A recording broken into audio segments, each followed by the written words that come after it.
I told my story on Black Entertainment Television, and it came through being in the Survivors of Incest Anonymous groups. One of the group members was contacted by a producer, and they said they wanted to do a show for Black men on who had been abused as children. Or they wanted to talk to, his story was they wanted to talk to Black men because they wanted to do a show. And I asked him, I said, well, what do they want to talk about? And he said, well, I don't know. He was not Black, he was a European American, and he said they just want to talk to him. And I was like, okay, well, I've been in the groups for a while. I'm comfortable telling my story. I can help them figure out what to say in the show. And so I said, give him my number. The producer called. They said, we have a therapist lined up, we have a host, and we're going to do a show to break the silence in the African American community. This is 1990. And we'd like to have male survivors be on the show. I said, what? He said, we'd like to have male survivors be on the show, and we're reaching out to people to see if they're interested. And I said, oh, no, I'm not interested. Because I grew up with the lessons of you don't air your dirty laundry in public, and you don't disrespect your mother. And for me, being on a show like that would violate both of those things. And two, it was also in the 1990s, and there were like these talk shows, and I thought they're gonna find somebody. You can always find somebody who wants to be on TV, right? So it's fine. So I said, I appreciate what you're doing. I think it's great. I think we have to break the silence. I think the stories need to be told.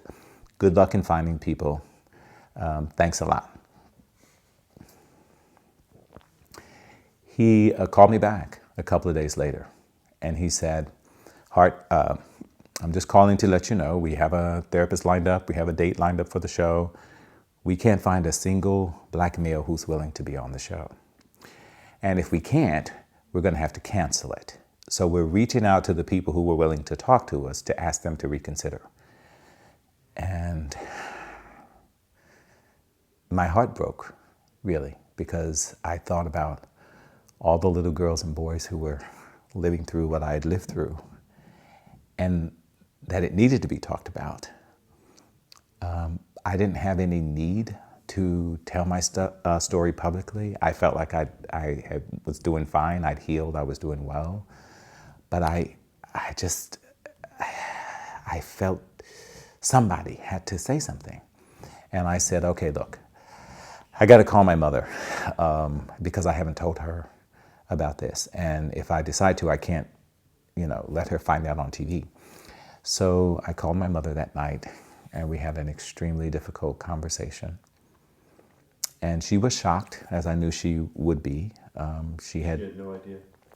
My mother had no idea that I was sexually abused. I grew up in a very difficult family. There were a lot of difficult issues. There were some alcohol issues. There was a divorce. There was, moving from place to place, just challenges that a lot of families face. And in addition to that, there was the sexual abuse. Because there were difficulties with finances and things, it caused me not to say anything. I didn't want to make anything worse in the family, so I kept that a secret.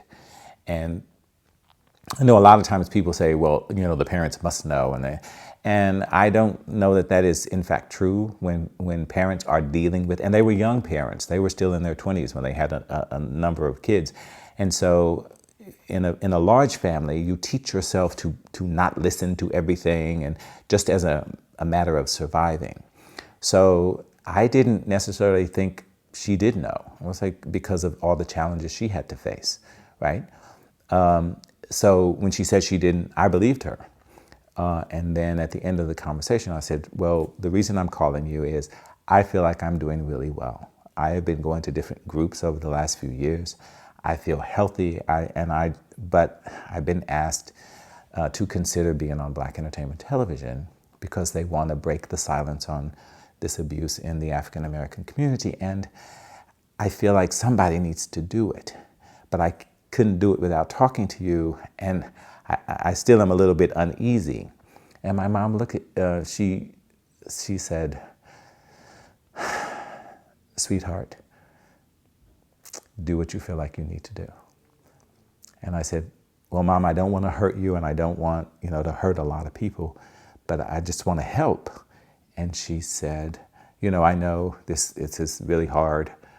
If you think this will help, sweetheart, do what you feel like you have to do. And based on that, I called the producer back and I said, yes, I would do the show.